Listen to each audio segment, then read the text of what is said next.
I'm amazed at how we are viewing this Sri Lankan event yesterday. This bombing, this intentional Islamicist targeting of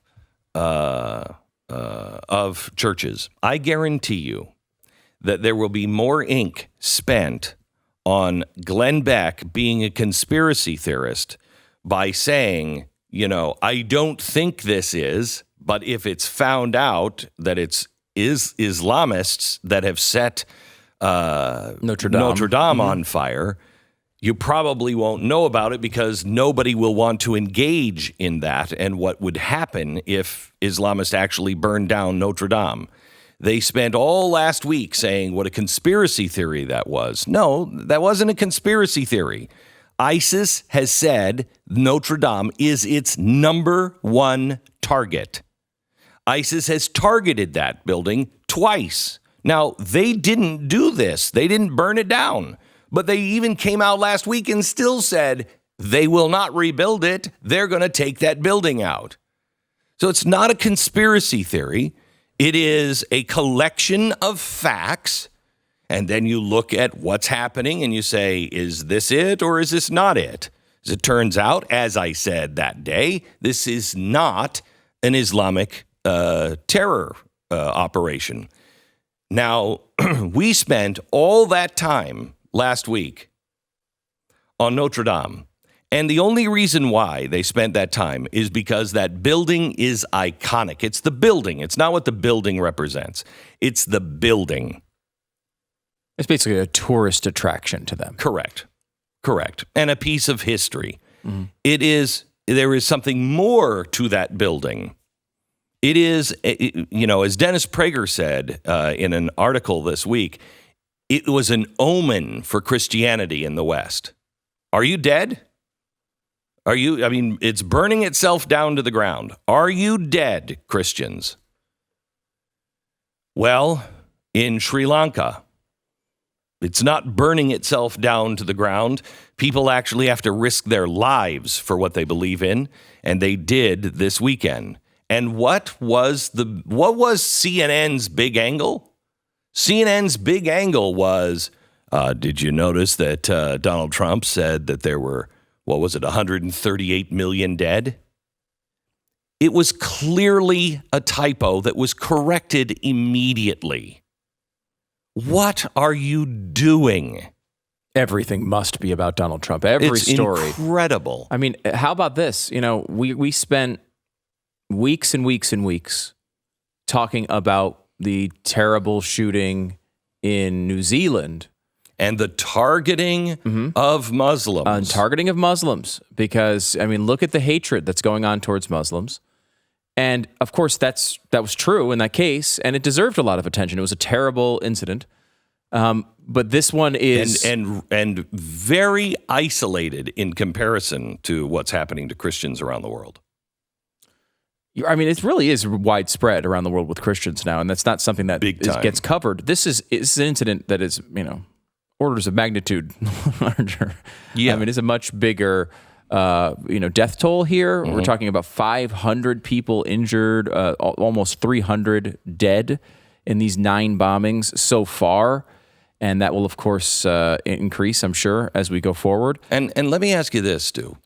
How ridiculous would it be for Christians today to say, we've got to take away people's bomb-making ability? Yeah.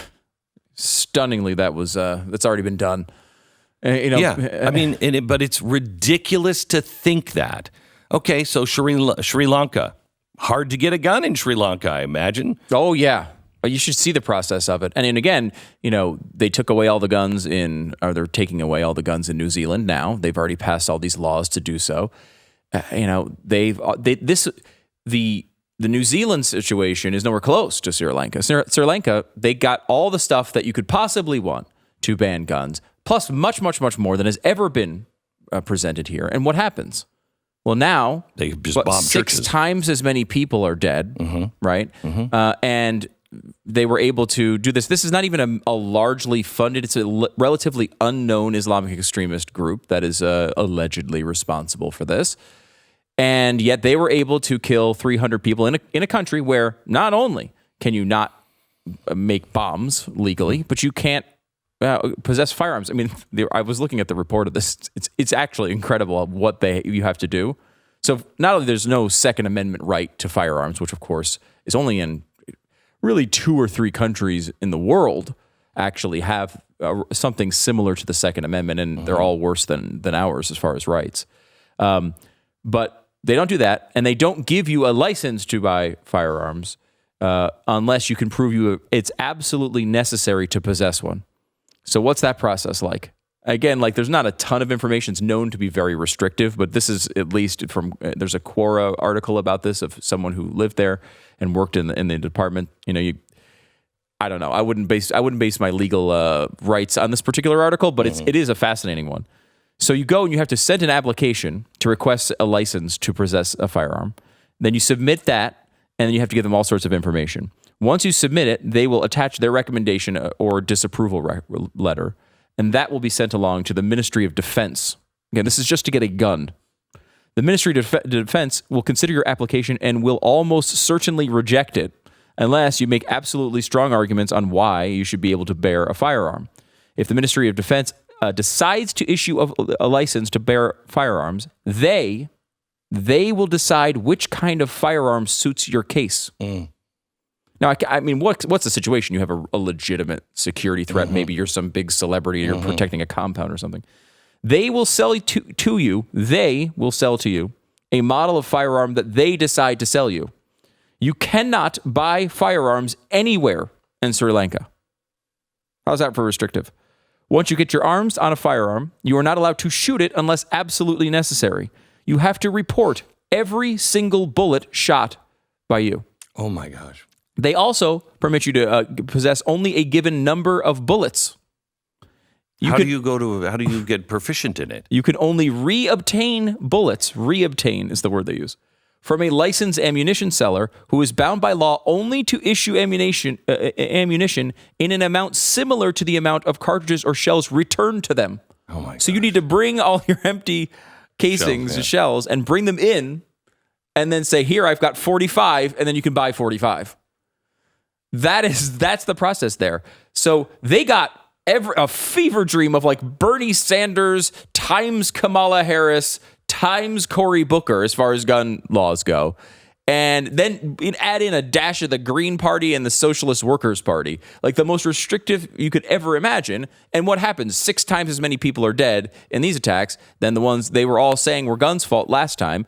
And again, because it's Christians instead of Muslims that are the victim here, and they were victims in both cases.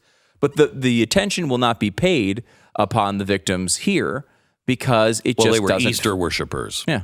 Yeah, I kept seeing that too. They were Easter worshipers. Now look, here's they're worshiping Easter? They're worshiping the bunny? What are they doing exactly? Sure.